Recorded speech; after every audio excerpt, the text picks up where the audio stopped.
Resiste,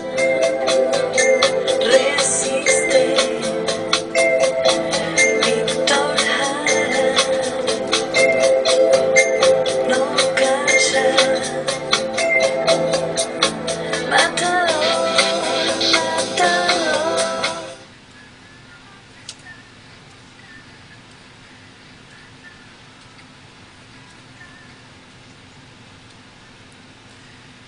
Estábamos escuchando Matador de los fabulosos Cadillacs.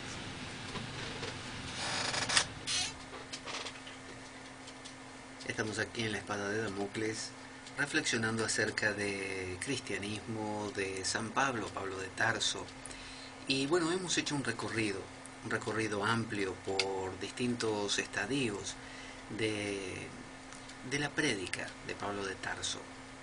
Vimos cómo al principio era un simple judío fariseo que defendía las ideas judías. Luego tuvo una revelación, una comprensión, un destello, algo que le habló pero le habló profundamente, de forma indudable, eh, de cómo debía comprender la religión. Y descubrió que Jesús no era un simple carpintero, un rabino judío, fariseo, sino que era el Salvador de la humanidad. No ya del pueblo judío, sino de la humanidad entera. Tuvo resistencia de la comunidad jerusalemita, la de Pedro, la de Santiago, el hermano de Jesús, pero hizo su propio camino, se abrió, empezó a predicar a los gentiles, y lo hizo a través de viajar mucho, escribir muchas cartas a esas iglesias que él iba generando. Iglesia viene de eclesia, que significa asamblea. Son esas asambleas que él iba creando en cada lugar. Y luego, hasta su muerte hizo esto, y después de su muerte empezaron a escribirse, o en los últimos años básicamente de él, desde el 50 en adelante, el Evangelio de Marcos, Mateo, Lucas y Juan, en ese orden, todos basados en el Evangelio Q. Se dice que no lo tenemos, pero lo podemos como intuir, lo podemos decodificar de los otros evangelios. Esta visión de Pablo se vio fortalecida por el hecho de que al destruirse la ciudad de Jerusalén, con toda la gente que vivía en ella, es decir, el pueblo judío haber sido diezmado y destruido por completo, y la comunidad jerusalemita haber desaparecido, Pablo tuvo todo el poder para expandir sus ideas. No él personalmente, porque ya estaba muerto, pero sus seguidores. Así que aparecieron más cartas paulinas atribuidas a él, aunque él no las había escrito ya, y sin embargo siguieron predicando bajo esta consigna y acrecentando cada vez más la idea de una teología basada en un Jesús que no era un Mesías judío, sino un Cristo, un ungido para toda la humanidad. Y entonces fue la teología creciendo cada vez más, haciendo la exégesis, haciendo la interpretación de los textos del Antiguo Testamento, de la Biblia judía, del Pentateuco y de los profetas, traduciendo todo eso como que hablaba de Jesús, y esperando una venida que ya no se pretendía cercana, sino mucho más lejana, y que mientras tanto la iglesia tenía que seguir viviendo y conviviendo. Luego vino la etapa de la aprobación del imperio, que el imperio designó al cristianismo como religión de Estado, y desde ahí en adelante ya es historia conocida, ya sabemos cómo se ha institucionalizado, los desmanes que se han hecho, porque cuando uno llega al poder todo suele cambiar. Pero bueno, la idea interesante de Pablo es que Pablo ha sido un gran creador, pero no un creador que se haya inventado algo por completo, sino un creador que tomó esa arcilla que era Jesús, un Jesús Mesías judío, y lo transformó en un Mesías universal, lo transformó en un hijo de Dios, lo transformó finalmente en Dios. Y la teología cristiana explica muchas cosas. Si uno se pregunta por qué Dios tal cosa, por qué Dios permite una guerra, por qué Dios permite que nazca un niño, no sé, enfermo o se muera luego de nacer, por qué permite Dios ¿Y por qué Dios no viene todavía o Jesús no llega todavía a la parucía? ¿Por qué Dios decidió crear al ser humano? ¿Por qué? ¿Por qué no sé, destruyó todo con Noé y lo volvió a crear haciendo un nuevo pacto? ¿Por qué murió Jesús en la cruz? Todo tiene su explicación. Y usted, si usted no es cristiano, esa explicación le parece una locura, le parece una tontería, algo traído de los pelos. Usted dice, eso que me estás diciendo no tiene ni pie ni cabeza, la verdad, yo no sé cómo podés creerlo. De la misma manera que si usted es cristiano hoy y le cuentan lo de Mahoma, le va a parecer lo mismo. Y si le cuentan lo de Buda o lo de Krishna, le va a parecer igual. Pero yo le aseguro que si usted se va acercando a la forma de pensar, cualquiera sea, cristiana, budista, musulmana, judía, poco a poco usted se va impregnando de eso y lo que le parecía locura le parece ahora natural. Es como el proceso de acercar una bola de metal a un fuego. Después de un rato está calentita y es inevitable que pase, la bola se va a calentar y si usted la aleja otra vez, al rato se va a enfriar. Entonces, ¿nunca le pasó que empezó a aprender o a leer o a escuchar de cierta visión de las cosas y poco a poco le empezó a parecer que era completamente natural, algo que hasta hace poco le pareció una locura? Fíjese, para darle un ejemplo cualquiera, yo en una época estuve con los Hare Krishna. Los Hare Krishna son representantes de la línea Vaishnava, ¿no? De adoradores de Vishnu, del hinduismo. Me parecía una locura lo que hacían, saltar por las calles, me parecía una locura y una tontería lo que hacía Prabhupada, que es el gurú de ellos, que hacía una interpretación muy tendenciosa de las escrituras, como el Bhagavad Gita o el Srimad Bhagavatam. Y me parecía una locura también todo lo demás, el protocolo de la comida, que son como los judíos en ese sentido, son súper estrictos y todo particularizado y pormenorizado. Para cada cosa hay un mantra, para cada cosa que uno haga o no haga hay un modo de hacerlo. Hasta la cosa más inverosímil uno tiene que seguir ciertos reglamentos y protocolos. Pero cuando me acerqué a ellos y estuve mucho tiempo con ellos, me empezó a parecer cada vez más natural y placentero. ¿Por qué placentero? Porque cuando todo tiene su reglamento, su estructura y sus patrones a seguir, uno se relaja. Porque no tiene que decidir, no tiene que pensar. Y usted pensará, bueno, no tener nada que decidir es anularte. Sí, pero cuando usted se va a dormir, usted no tiene que decidir nada y lo disfruta. Y después se despierta y sí decide. Entonces, una filosofía que explique todas las cosas le permite vivir en un mundo más previsible, un mundo ordenado, no en un mundo caótico. Y eso da mucha tranquilidad. Y usted pensará también, bueno, pero es muy difícil para alguien que ya está fuera de todo eso, dejarse impregnar por una filosofía determinada, ni aunque quiera va a poder. Si yo quiero hacerme cristiano mañana no me va a salir, no voy a creer en todas esas cosas. Bueno, yo le digo que sí. Bastará con acercarse, bastará con estar próximo a algo y todo su sistema, su organismo se va a acomodar a eso. Después de un tiempo lo va a rechazar y va a empezar a tener dudas y va a ser el tiempo de soltarlo y volver a caminar solo, pero no porque haya que caminar solo para ser mejor. El que camina solo no es mejor que el que cree en algo. El que camina solo, si lo hace permanentemente, obligadamente, va a ser una persona estéril. Y el que cree permanentemente va a ser una persona desaparecida directamente, va a ser una persona anulada. Sin embargo, me gusta más la idea de la fluctuación, de enamorarme de una filosofía, dejarme impregnar por ella, como si fuera una mujer, y que esa filosofía haga presa de mí, que me capture, que todo mi sistema se vea impregnado por esa manera de pensar, hasta el punto que yo desaparezca, como en el amor. Y un día me doy cuenta que tengo ganas de aparecer, y empiezo a dudar. Dudo de esa filosofía, como dudaría del amor de tal persona o de sus acciones. Y desde el momento en que empiezo a dudar, se empieza a crear una separación. y empiezo a emerger yo otra vez. Y ahí estoy yo, tomando mis decisiones y eligiendo por mí mismo. Hasta que un día me canso y me enamoro otra vez. Entonces, más recientemente, me acuerdo, investigué, por ejemplo, a David Icke.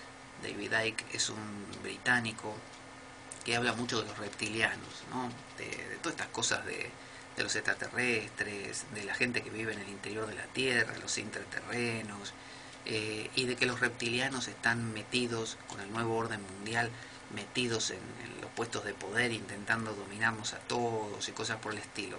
Lo que se les llaman conspiranoicos, ¿no? Gente que está pendiente de las conspiraciones, ¿no? Por ejemplo, los chemtrails, que son esos aviones que tiran una sustancia para que todos nos enfermemos, o nos meten cosas en el agua para que nos debilitemos, o para que creamos a través, no sé, el flúor, que más fácilmente nos dejemos influir por ideas, cosas que no son descabelladas, son muy probables en algunos casos. Sin embargo, el hecho de que empecé a leer todo esto y a impregnarme, y es sumamente agradable dar sentido a las cosas. Cuando uno da sentido a las cosas y las cosas tienen sentido, resulta como una caricia, resulta algo donde todo tiene un orden y uno encuentra que el otro, que lo ve también así, es un hermano, es alguien con quien uno puede compartir la misma intuición. Y hay un sentido de hermandad y de humanidad y de integración con el otro, de asociación, de unión, ¿no? Ya no de estar separado y solo.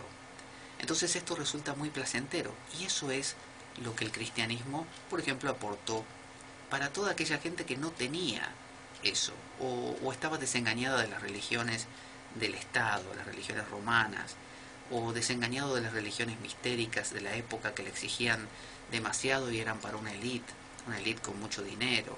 Entonces les ofreció eso, un sentido de vida, una manera de ver la vida de una manera tal y accesible que les permitía relajarse, ¿no?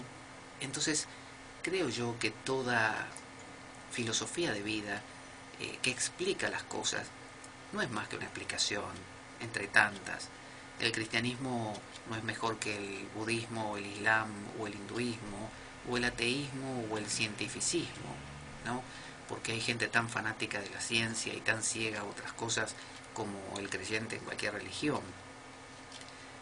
Pero de la misma manera que un enamorado es ciego, o uno le dice a un enamorado, mirá, no estás comiendo bien, y el enamorado dice, sí, estoy comiendo bien, no te preocupes, y no está comiendo nada. O mirá, esa persona te está haciendo daño con la que vos estás, y el enamorado ni lo nota, ni le interesa. Entonces uno diría, es un ciego, se está autodestruyendo. Bueno, alguien que es miembro de una religión puede ponerse una bomba y detonarla con su propio cuerpo explotando para entrar en el paraíso y para ayudar al plan de Dios, como puede irse a las cruzadas y matar infieles, como puede torturar gente en una inquisición. Entonces son cosas extremas, sí, lo son, pero sin embargo, toda persona, el embelezarse con, el dejarse llevar por, y el explicarse la vida con una historieta agradable, eso es la existencia, eso es la kenosis, eso es el vaciarse. Y por eso decíamos que Dios hace su kenosis, se vacía y se convierte en Jesús, o se convierte en Adán. Y por eso se juega con este paralelo de que Jesús es el segundo Adán, es el Adán que viene a deshacer el lío que hizo el primer Adán, una cosa así. Pero kenosis es vaciarse. Y si usted y yo no nos vaciamos de vez en cuando, no desaparecemos creyendo en lo que fuera por un tiempo, como si fuera una medicina, no le digo como una dieta, como una comida que usted come el resto de su vida, una medicina. La medicina se toma hasta que usted se cura, cuando usted se cura la deja. Entonces, de la misma manera, la medicina cristianismo, la medicina budismo, la medicina vegetarianismo, la medicina machismo, hinduismo, o lo que a usted se le ocurra, es una medicina y es válido, ¿no? Es crear un mundo. El que es amante del fútbol solo piensa en fútbol y le encanta traducir su mundo de esa manera porque le da seguridad, porque todo está ordenadito, todo responde a una causa. y eso nos agrada. Pero también nos agrada investigar, descubrir, querer encontrarle la vuelta a las cosas, ser nosotros mismos. Pero como hay un tiempo para cada cosa, y la vida quizás sea un fluir, un ir y volver, Pablo, con su cristianismo, con toda la historia que nos cuenta una historia plena, tan plena como cualquier otra, como la judía anterior a él, y agradable, y quizás válida para cierta persona en cierto momento. Entonces, recuerde, si uno se acerca a cualquier filosofía, a la gente que la cuenta y que la explica, y convive con esa gente, usted se hace cristiano, supóngase que fuera el cristianismo, a la larga, sí se hace. Y si usted se acerca a un hinduista, se hace hindú. Y si usted se acerca a un cientificista, usted se vuelve cientificista. Después de un tiempo, como le digo, si la persona deja de estar cerca suyo, la influencia disminuye. Quizá le dure un tiempo más. Y si usted no se junta con gente así que reafirme eso, reafirme su fe, bueno, eso se va perdiendo. Y usted vuelve a ser quien era. Y eso es sano también. Porque no permanecer constantemente en algo es sano, pero es sano también permanecer cuando uno lo siente así. Así que bueno, hemos recorrido toda la historia de Pablo de Tarso en 2 programas, hemos aprendido algunas cosas, yo también he aprendido porque he investigado del tema, y lo invito y la invito a dejarse enamorar por una persona, por un proyecto, por una carrera, por una afición, por una religión, por una filosofía, dejarse embelezar. Porque como le digo, kenosis, vaciarse de vez en cuando.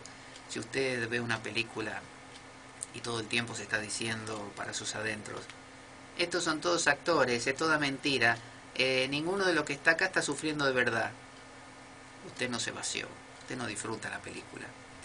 Si usted ama con dudas, usted no ama y no se vacía y no lo disfruta verdaderamente.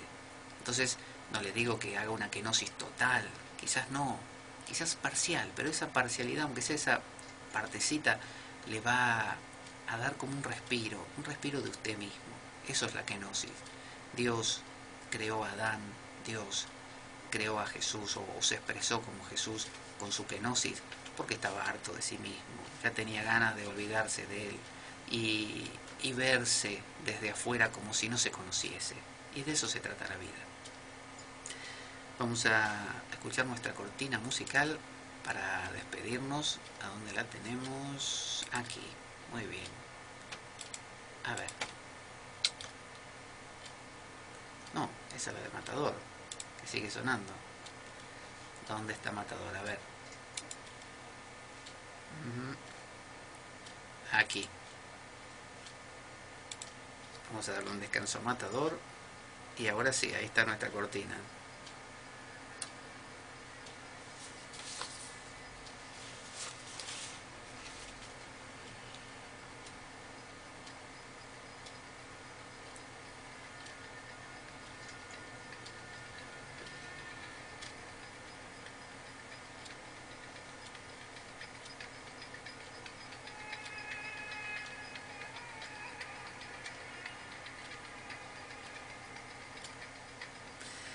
Y dado que la vida es un macabro juego, concebido por una mente perversa,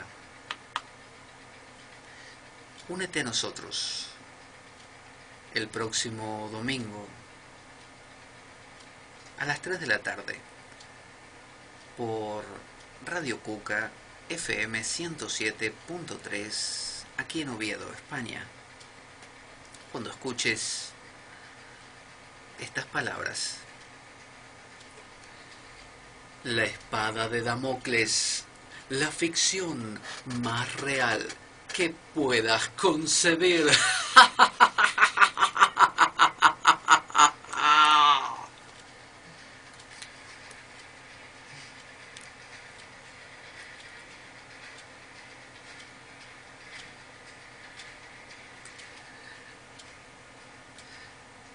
Nos encontramos el próximo domingo. Buena vida para todos y buena semana.